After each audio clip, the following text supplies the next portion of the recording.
तो हमारी बहनें क्या बिना पढ़ी लिखी हुई हैं? हाँ, बिना पढ़े लिखे इतना काम बोझ सर पर उठाई हैं। क्योंकि जानकारी है तभी ना आई हैं आप। अभी तक ये आंगनबाड़ी बहनें नहीं सोची थी या हमारे बाल विकास परियोजना अधिकारी भी नहीं सोचे थे। अगर हर एक राज्य में ऐसे ही अगर मुद्दा उठाया जाए आप लोगों का कि चलिए आप भी एक कर्मचारी हैं, एक भारत में आप लोग भी काम करती हैं सरकार के हित का। नमस्कार भाई और बहनों, और मेरे ICDS आंगनवाड़ी में आंगनवाड़ी सेविका सहायिका मिनी बनों का बहुत बहुत स्वागत करते हैं। तो ये वीडियो आप लोग लाइक कर लीजिए और नीचे सब्सक्राइब नहीं किए सब्सक्राइब कर लीजिए, घंटी को आल पे दबा लीजिएगा। तो चलिए हम लोग आज की वीडियो में ये बात करने वाले हैं, अगर आंगनवाड़ी का ऐसे ही हर एक राज्यों में अगर आवाज़ उठाया जाए कि आंगनवाड़ी को ये दिया जाए या फिर आंगनवाड़ी इतना मेहनत करती है आंगनवाड़ी को कुछ नहीं दिया जाता है, हर एक सांसद या फिर सदन में आवाज़ उठाया जाए ऐसे ही आंगनवाड़ी कार्यकर्ताओं का। चलिए इस राज्य में नहीं हुआ, इस राज्य में अगर आवाज़ उठाया जाता है, चलिए इस राज्य का कुछ आशा है आपका भी हर एक राज्य वैसा ही करे, या फिर जो भी सदन में जो आवाज़ उठाने वाले होते हैं सपा नेता हो या फिर भाजपा नेता हो, कोई भी नेता आवाज़ उठा सकता है आंगनवाड़ी के लिए। तो ऐसे ये खबर निकल के आई है कि आंगनवाड़ी कार्यकर्ताओं को सदन में आवाज़ उठाया गया है। मम्मी, हम बात करते हैं किस राज्य का है वो तो आगे चल के हम लोग बात करते हैं, पहले ये जान लीजिए क्या लगता है मम्मी, अगर हर एक राज्य में ऐसे ही अगर मुद्दा उठाया जाए आप लोगों का कि चलिए आप भी एक कर्मचारी हैं, एक भारत में आप लोग भी काम करती हैं सरकार के हित का, और सरकार आपको इतना कार्य दी है, उसके बाद इतना कार्य देने के बावजूद भी इतना कम पैसा देती है और इतना कम सैलरी देती है। ये आंगनबाड़ी के बारे में बात उठाते हैं, ये जो महिला लोग बैठी हैं वही बोल देती है राज कर्मचारी नहीं हो सकता है। ये स्कीम है, ये एक स्कीम है, मान लीजिए हम मान लेते हैं स्कीम है, तो का हमारी बहनों के पास पेट नहीं है, पर्दा नहीं है, बाल बच्चे नहीं हैं, घर द्वार नहीं है, इनके पास खर्चा नहीं है, तो क्या बिना मानदेय की काम करेंगी? इनके ऊपर मानदेय नहीं लगता है?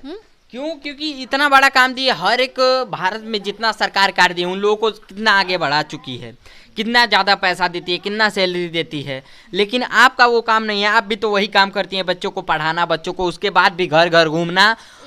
टीचर से ज़्यादा हम तो जानते हैं आप लोगों का काम हो जाता है। टीचर का यही काम है, समय से केंद्र पर जाइए, बच्चों को पढ़ाइए, विद्यालय। उतना काम जितना काम हम लोगों के ऊपर उतना काम उनके ऊपर नहीं है। हाँ, उतना नहीं है, मान के चलते पढ़ लिख के वो वहाँ पे पहुँचे हैं। तो तो ज़्यादातर क्या काम रहता है इसको देखना चाहिए पहले। तो हमारी बहनें क्या बिना पढ़ी लिखी हुई हैं? हाँ, बिना पढ़े लिखे इतना काम बोझ सर पर उठाई हैं। क्योंकि जानकारी है तभी ना आई हैं आप। अभी तक ये आंगनबाड़ी बहनें नहीं सोची थी या हमारे बाल विकास परियोजना अधिकारी भी नहीं सोचे थे कि हमारी आंगनबाड़ियों को मोबाइल से काम कभी करना पड़ेगा। जब डायरेक्ट आ गया काम मोबाइल से करने के लिए, तब पता चला है कि हमारी आंगनबाड़ियों को काम करना पड़ेगा मोबाइल से। तब इसका मीटिंग चल रहा था कि भाई हर एक आंगनबाड़ियों को काम करना पड़ेगा मोबाइल से।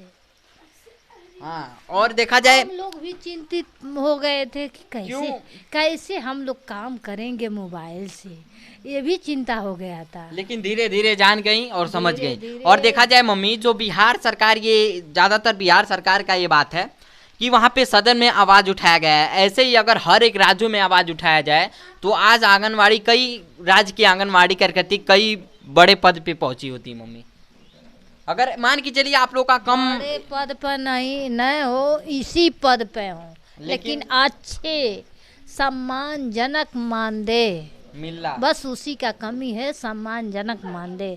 इस महंगाई में मानदेय अगर सम्मानजनक नहीं मिलेगा तो बहनें कैसे क्या करेंगी? अभी तक रोती आ रही हैं बहनें। और रोना ही पड़ेगा, जब कुछ हो नहीं रहा है तो रोना ही पड़ेगा, क्योंकि वही हो रहा है। और देखा जाए सदन में, मान के चलिए एक लेबर का मानदेय नहीं है हम लोगों का। हाँ, चलिए थोड़ा बहुत आवाज़ तो उठाते हैं लोग, एक तरह से नेता जो भी होते हैं आवाज़ तो उठाते हैं। हाँ, चलिए आंगनवाड़ी भी है, कुछ काम करते हैं, चलिए इतना तो अच्छा लगता है। आप लोगों का क्या कहना है नीचे कमेंट बॉक्स में बताइए, लाइक कर लीजिए, सब्सक्राइब कर लीजिए। नमस्कार, बाय बाय।